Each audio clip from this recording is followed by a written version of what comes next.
এদিকে বাড়িতে মহুয়া, অরূপ আর সেই শুনে দেওয়ালের অসুস্থ হওয়ার কারণটা বুঝতে পারলাম। রাতে ডাক্তারবাবুকে ফোন করে ওই ব্লাড থিনারের ব্যাপারটা পরিষ্কার করে জানলাম। আচ্ছা ডাক্তারবাবু, যদি কারো পেটে আলসার থাকে আর সে যদি অনেকক্ষণ উপোস করে থাকে তাহলে তো তার আরো বিপদ, তাই না?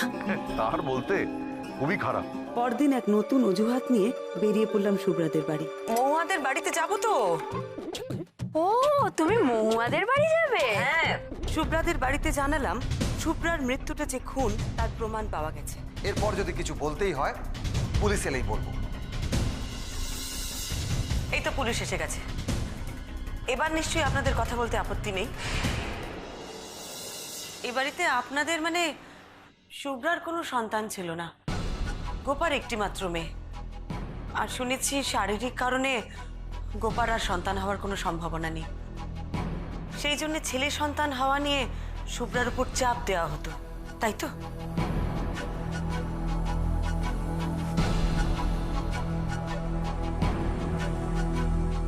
এটাকে চাপ বলবেন কিনা জানি না, তবে শুভ্রাকে ছেলে হওয়ার জন্য সবাই বলতো, এটা ঠিক। কে কে বলতো? সবাই, যেমন আমার মা, বাবা, পিসিমা। আর গোপা? হ্যাঁ, বৌদিও বলেছে।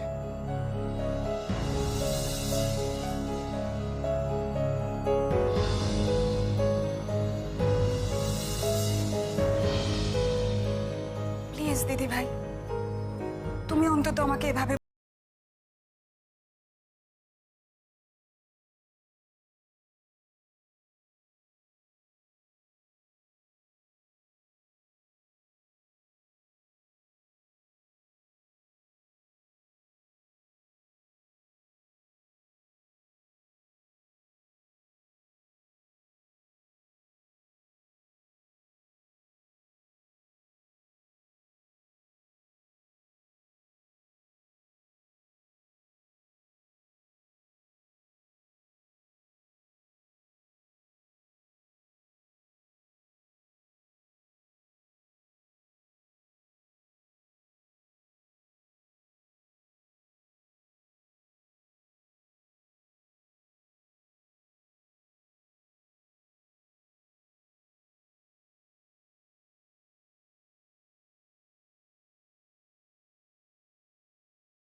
আপনি কি চাইতেন হেমন্তবাবু?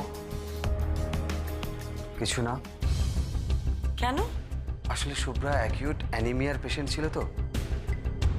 ও যে ধরনের সমস্যা ছিল তাতে ও মা হতে গেলে লাইফ রিস্ক হতে পারত। আপনি কি শুধু শুভ্রার কথা ভেবেই সন্তান চাননি, নাকি অন্য কোনো কারণও ছিল?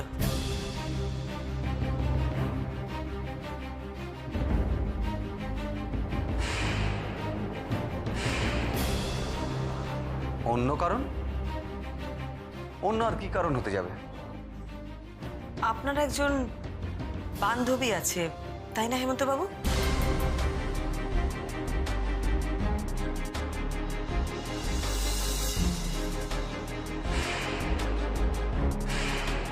শুভ্রার যদি কোনো সন্তান হয় তাহলে শুভ্রাকে ছেড়ে তার কাছে যাওয়াটা একটু অসুবিধের হবে,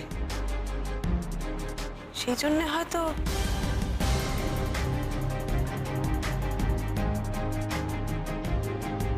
আপনি এসব কি বলতে চাইছেন? আমি যদি বলি আপনি দায় নিতে চাননি তাই সন্তান নেননি? কি যাতা কথা বলছেন? আমার কোনো গার্লফ্রেন্ড নেই। আননেসেসারি মিথ্যে কথা বলে লাভ নেই হেমন্তবাবু।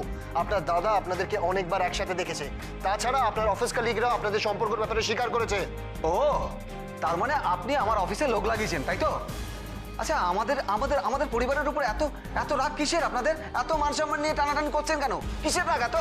না না, রাগ নয়, আমরা শুধু সত্যিটাকে সামনে আনার চেষ্টা করছি। তাতে আপনি যদি আমাদের সাহায্য করেন তাহলে ব্যাপারটা সহজ হয়।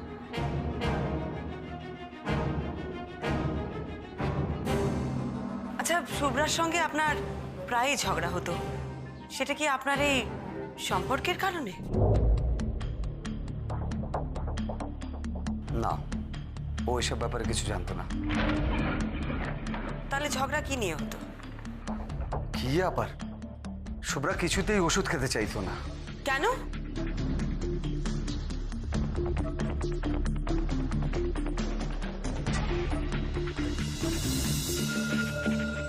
হেমা, আমি তোমার পরে করছি। তুমি এখনো ফ্রেশ হওনি? আমি তো তোমার চা নিয়ে চলে এলাম। ওই একটা জরুরি ফোন এলো, কথা বলছি। তোমার শরীর এখন কেমন? ভালোই আছে। ওষুধ ঠিকঠাক খাচ্ছ তো? আচ্ছা, তুমি চা খেয়ে তাড়াতাড়ি ফ্রেশ হয়ে নাও তো। তোমাকে কতবার বলেছি যে এই অফিসের জামা কাপড় পরে খাটে বসবে না। তার মানে ওষুধ ঠিকঠাক খাচ্ছ না, তাই তো? না, খাই। কেন খাচ্ছ না? ওই ওষুধগুলো খেলে কিরকম আমার শরীর খারাপ লাগে। সারাদিন কিরকম যেন ভার ভার লাগে, গা গুলোয়, ঘুম পায়। শুভ্রা, ডাক্তার কিন্তু তোমাকে পরীক্ষা করে তারপরেই প্রেসক্রাইব করেছে। আমি এই ডাক্তারের ওষুধ খাবো না, এগুলো ভালো না। তার মানে এই ডাক্তারটাকেও বদলাতে হবে, তাই তো? তুমি বিশ্বাস করো, এই ডাক্তারের ওষুধে না কিছু গন্ডগোল আছে। আর সত্যি কথা বলতে কি, ওষুধগুলো না খেলেই আমি ভালো থাকি। তার মানে আপনি ওকে ওষুধ খাওয়ার জন্য জোর করতেন? না করলে উপায় কি বলুন? ওগুলো না খেলে কি ও বাঁচতো? ওষুধগুলো খেয়েও তো বাঁচেনি শুভ্রা। শুভ্রার ওষুধগুলো কে আনতো? আমি?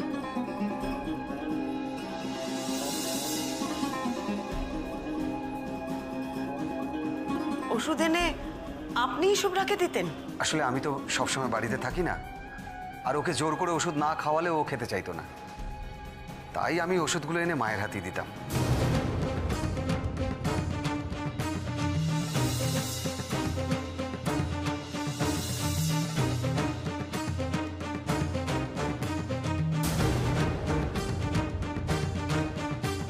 শুভ্রার ওষুধগুলো কে কিনতো? যে যখন বেরোতো নিয়ে আসতো। না মানে শেষ কে কিনেছিল? অত বাপু খেয়াল নেই। ঠিক আছে, আপনি এবারে আসুন হেমন্তবাবু।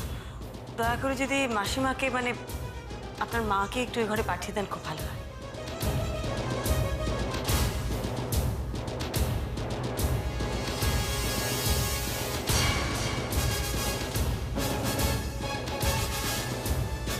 একটা কথা বলবো পরমা বৌদি,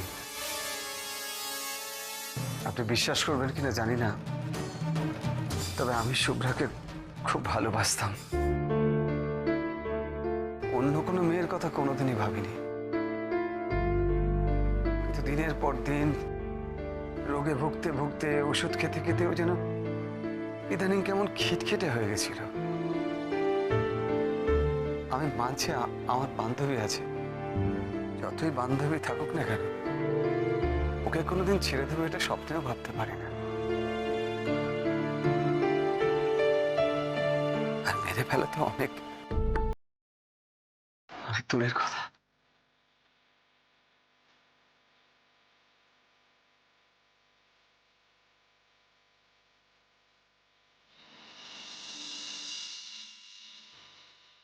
দিদিভাই, সেদিন মাসিমা বলছিলেন না শুভ্রার ওষুধ এক একবার এক একজন আনে, আর শেষবার কি এনেছিল মাসিমার মনে নেই? তার মানে তো মাসিমা মিথ্যে কথা বলছেন। হেমন্ত তো বললো যে শুভ্রার ওষুধ এনে মাসিমার হাতে দিত। তার মানে কি মাসিমাই শুভ্রাকে? মাসিমা ছেলেকে বাঁচানোর চেষ্টা করছেন।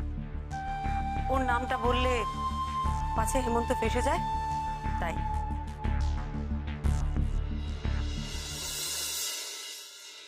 মা, তোমাকে ভিতরে ডাকছে। আমাকে কেন? আর নিশ্চয়ই কিছু জিজ্ঞেস করবে। ও মা, আমাকে আবার কি কথা জিজ্ঞেস করবে? কালকেই তো অত কথা হলো, অত কথা জিজ্ঞেস করলো, আবার কি জিজ্ঞেস করবে? আরে আমি কি করে জানবো? গিয়েই দেখো না। এই দাদা, নাটক নাটক চলছে তোমার বাড়িতে, বুঝছো? তোমার বাড়িতে নাটক চলছে এখন। বৌদি বৌদি এত মাথা গরম করো না। যেতে যখন হবে তখন যাও। আর শোনো, খুব সাবধানে কথা বলবে। মেয়েটার চোখ মুখ দেখছো না, এবার বিরাট ধুরন্ধর মেয়ে। খুব সাবধানে মুখ খুলবে কিন্তু। হ্যাঁ, যাও যাও যাও যাও, গা দুগ্গা দুগ্গা দুগ্গা, যাও। তুই আমাকে একটা মেয়ের সাথে দেখেছিস, সেটা আমাকে না জানিয়ে ওখানে বলে এসেছিস? আমি? হ্যাঁ তুই। আরে আমি কেন?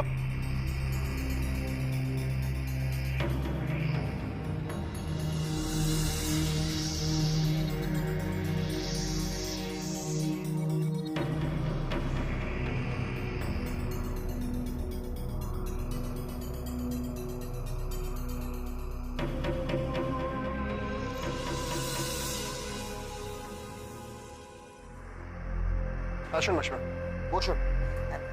ঠিক আছে, বলো কি জানতে চাও?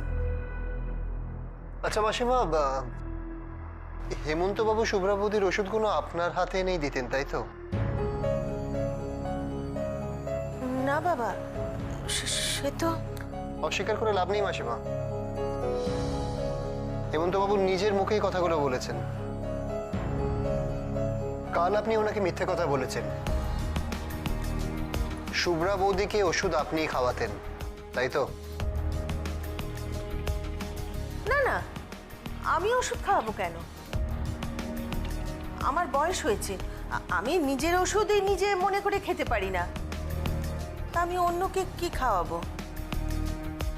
হ্যাঁ, তবে 3 বেলা মানে যখন যখন ওর ওষুধ খাওয়ার সময় আর কি, আমি মনে করিয়ে দিতাম, ব্যাস এই অবধি। মাসিমা, এই বাড়িতে গোপার সাথে কার সব থেকে বেশি ভাব? মাসিমা, এই বাড়িতে গোপার সাথে কার সব থেকে বেশি ভাব? দেখো বাবু, ভাব অভাব বুঝি না, তবে বড় বৌমার চিরকালই বুদ্ধিশুদ্ধি কম, সেই জন্য সবার কাছেই উঠতে বসতে বকা খায়। ওই ছোট বৌমার সঙ্গে মাঝে মধ্যে গল্প গাছা করতো, এই আর কি। মেয়েকে যদি তুমি ভাব বলো তাহলে ভাব। শুভ্রা বৌদির ধারণা ছিল যে ওষুধ খেলে ওনার শরীর খারাপ হয়। কখনো এই বিষয়ে আপনাদেরকে কিছু বলেনি? হ্যাঁ, তা অবশ্য বলেছিল।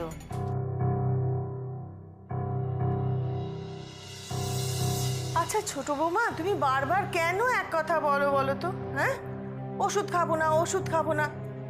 আচ্ছা, ওষুধ না খেলে তুমি সুস্থ হবে কি করে মা? এটা কি বলছো তুমি? মা, আপনাকে তো আমি বলেছি মা, এই ওষুধগুলো আমার সহ্য হচ্ছে না। এই ওষুধগুলো খেলে আমি আর বিছানা থেকে মাথা তুলতে পারি না।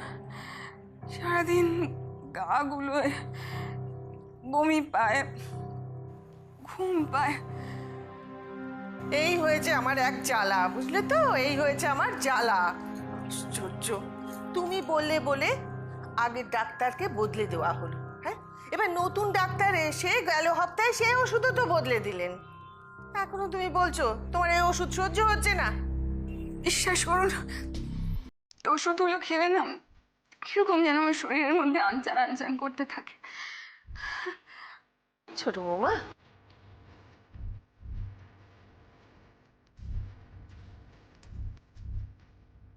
শোনো মা, শোনো, তুমি ওষুধ না খেলে সুস্থ হবে কি করে বলো তো?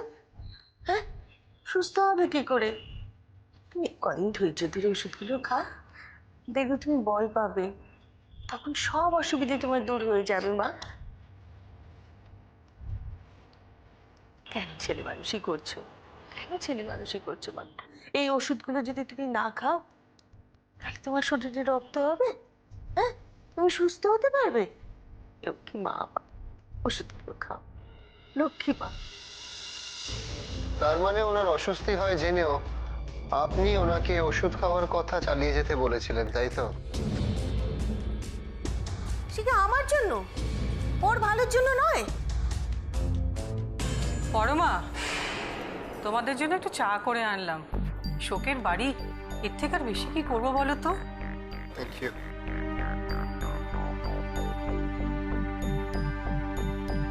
চিচি, আপনি কষ্ট করতে গেলেন কেন? তাতে কি হয়েছে, একটু চাই তো করেছি। হ্যাঁ, ঠাকুরজি তো এসেই রান্নাঘরের দায়িত্ব নিয়ে নিয়েছে, আমি যাই কচিত কদাচিৎ। কি করব বলো, দাদার সংসারে থাকি, এই একটু আধটু না করে দিলে হয়? হ্যাঁ, খুব ভালো হয়েছে চাটা। আপনার ঘরটাই না আমাদের দেখা হয়নি। ওটা যদি একবার দেখা যেত, মাসিমার সঙ্গে আমাদের যা কথা বলে সেটা হয়ে গেছে। হ্যাঁ নিশ্চয়ই, তবে আমার ঘরটা না খুব ছোট, অসুবিধা হবে কিন্তু। না না, তাতে কি হয়েছে, চলুন এসো।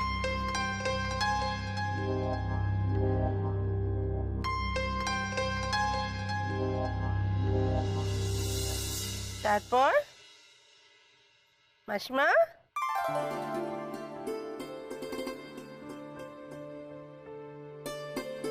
তারপর কি হলো? ওই যে তুবড়ি কম্পিটিশনে নাম দিলে, পারলেন জিততে? পারলাম তো। শোনো মেয়ে, আমি শুধু মুখেই ফড়ফড়াই না, একেবারে হাতে কলমে করে দেখাই, বুঝেছো? বুঝতে পারছি, সেদিন যা বলেছিলেন সেটাই ঠিক। খুব ডাক পিটেছিলেন মেয়ে বাজার। ছিল তো। আরে আমার সঙ্গে কম্পিটিশনে কেউ পারে?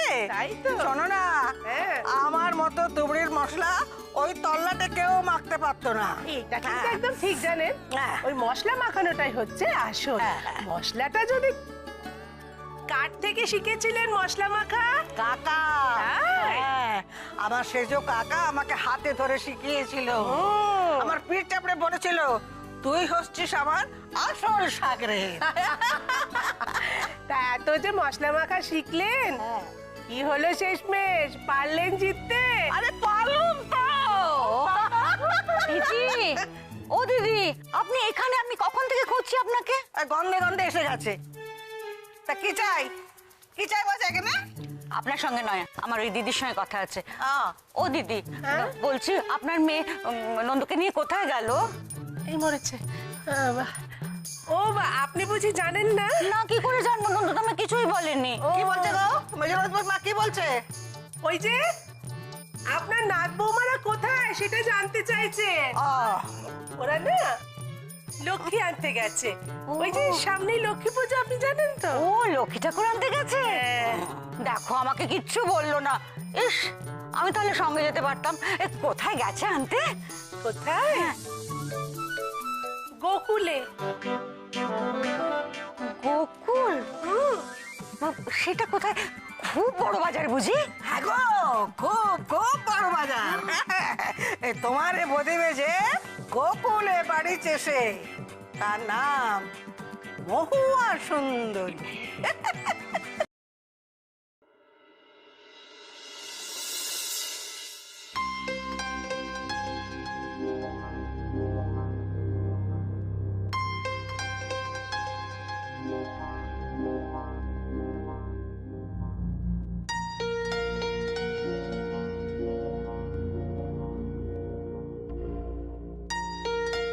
বলছি, চাটা না খুব ভালো হয়েছিল।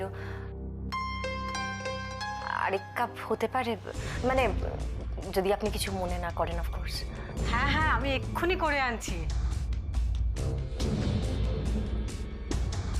গোপা, 3 কাপ চা কর তো।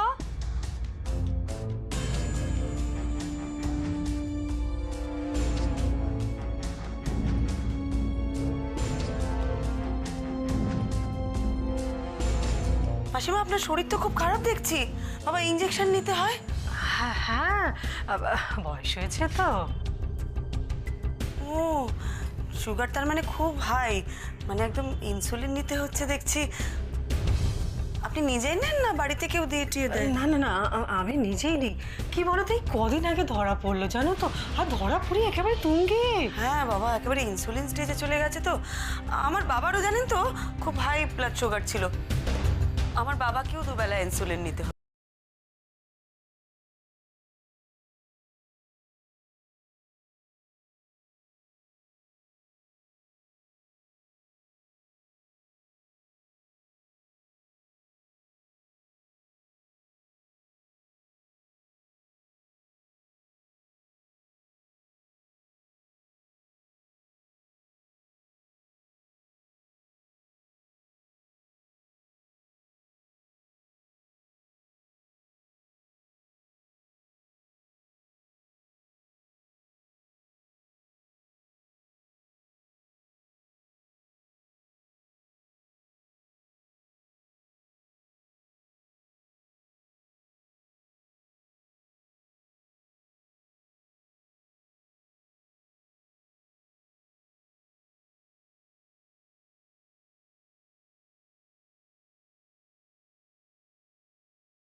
বাড়ির বাকিদের সঙ্গে কথা বলবে না? আজ বিকেলে একবার আসবো। কাল থেকে বাড়িতে অনেক কাজ, পরশু লক্ষ্মী পুজো তো, কাল থেকে আর আসার সময় পাবো না। ও আমি জানি আপনি শুভ্রাকে খুব ভালোবাসতেন, আপনি একদম চিন্তা করবেন না।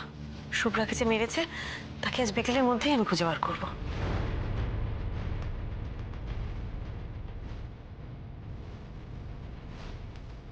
তাহলে কি মেয়েটা সত্যি অপঘাতে চলে গেল?